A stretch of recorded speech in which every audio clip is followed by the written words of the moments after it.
Walt Disney's greatest dream was left in competent hands. His brother and lifelong partner, Roy Disney, became head of the planning team. And with a zeal born of dedication, he plunged into the task. And so there began a series of on-the-site inspection trips, often as not by Roy Disney himself, who, like Walt before him, wanted to see how things were going. In the scenes that follow, you too will watch a dream coming true.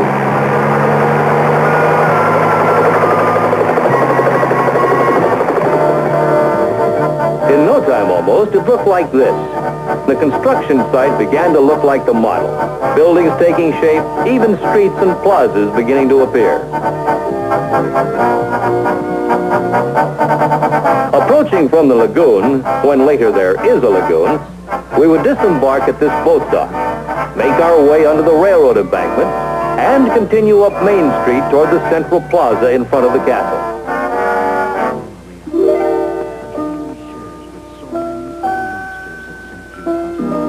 Circling the castle, we can see that it's as sturdy as any medieval castle, but the food will be better. A first-class restaurant on the top floor will provide the best view in the park.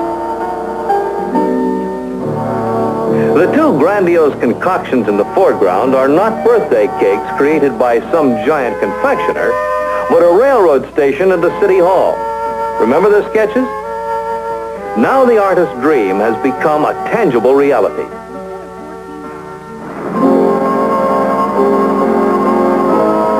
Still further evidence of Disney thoroughness. This whole operation from start to finish was recorded on film. And here's our documentary cameraman setting out to make this day's report. Meanwhile, his assistants have manned the 50-foot tower that stands on what will be the Central Plaza, the very hub of the Magic Kingdom. His camera records their activity, and theirs record his coming by. A case of picture takers taking pictures of picture takers. Of course, there was a good practical reason for all this camera coverage. It became a constant check on construction progress. No one was permitted to forget that target date, October 1971. Production query: how are the golf courses coming along? Practical answer: we'll have a quick look-see. This is the Palms course, with the magnolia in the distance. The greens are in, the sand traps located, with the fairways yet to be planted. There's a hole for you. To get to it, you'll have to cross either by bridge or narrow causeway. You do, that is. Your ball, that's another matter. Our helicopter driver couldn't resist this challenge. He wanted to pretend he was a golf ball. Can you hook or slice with a helicopter? Whatever you do, man, stay out of the trees. Good flying, Mr. Heligolfer. Right on, right on. Conservation was always part of Walt Disney's plan, and much of the property will be left in its original state, preserved for all future time as a wildlife sanctuary.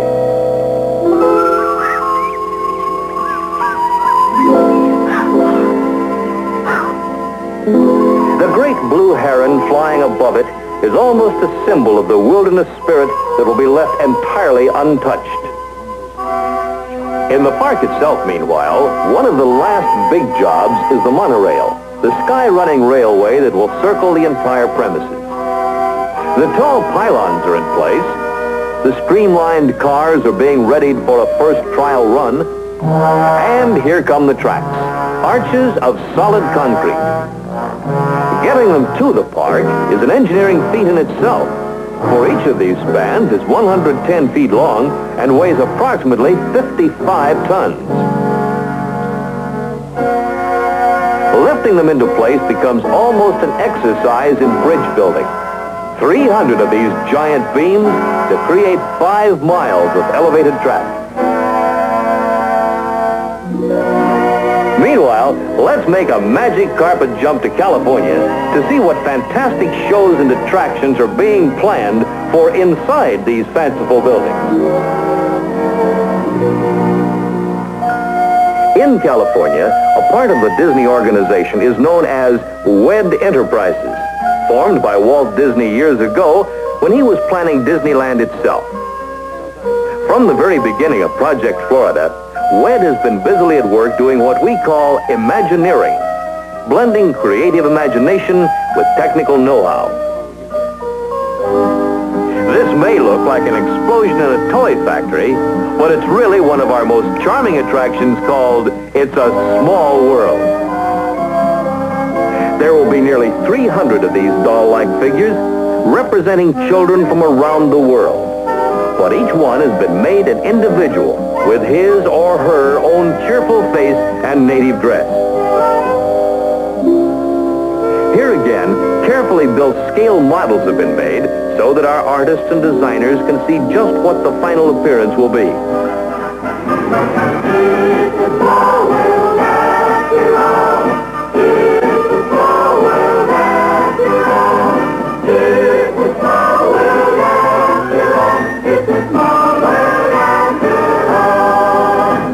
In another area at WED, and in a more serious vein, other Imagineers are working on a show to be called The Hall of Presidents.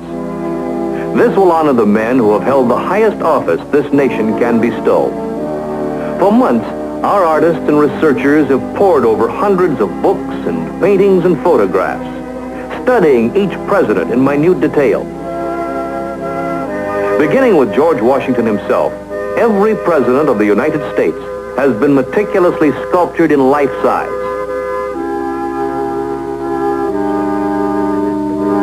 All this so that each may come alive and be part of a contemporary moment of history. When all are finally assembled in common conclave, we shall hear Abraham Lincoln's inspiring words from the past, words of presidential prophecy which are as valid today as in earlier times.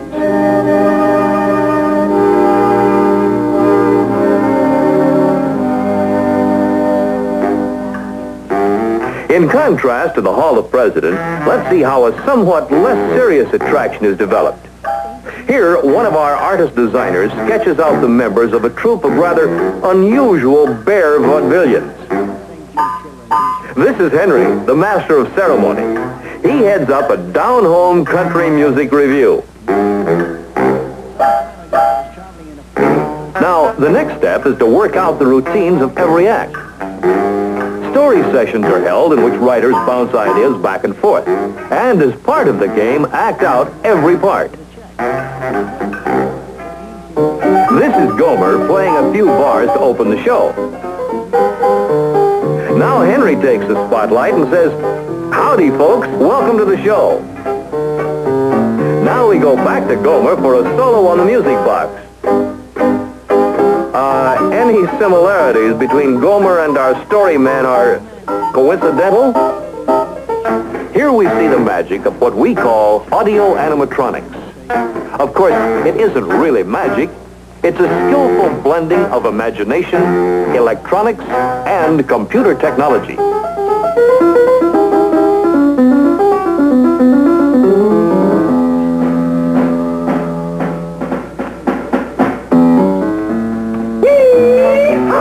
Howdy, folks. Howdy there, Clarence. Welcome to the one, the only, the original Country Bear Review, featuring a bit of Americana, our musical heritage from the past. But enough of this chit-chat, yak-yak, and flim-flam. Just refrain from hibernating, then we'll all enjoy the show. Play on there, Gomer. Born on the mountaintop of Tennessee, greenest state in the land of the free. Raised in the woods so he knew every tree. Killed him a bar when he was only 3. Davy Crockett, king of the wild frontier. Well, that's about all we have time for. We'd better let our Imagineers get on with their work. They have a lot left to do. We have an opening date deadline, and time is hurrying by. So let's go back to Florida for a last-minute look at progress there.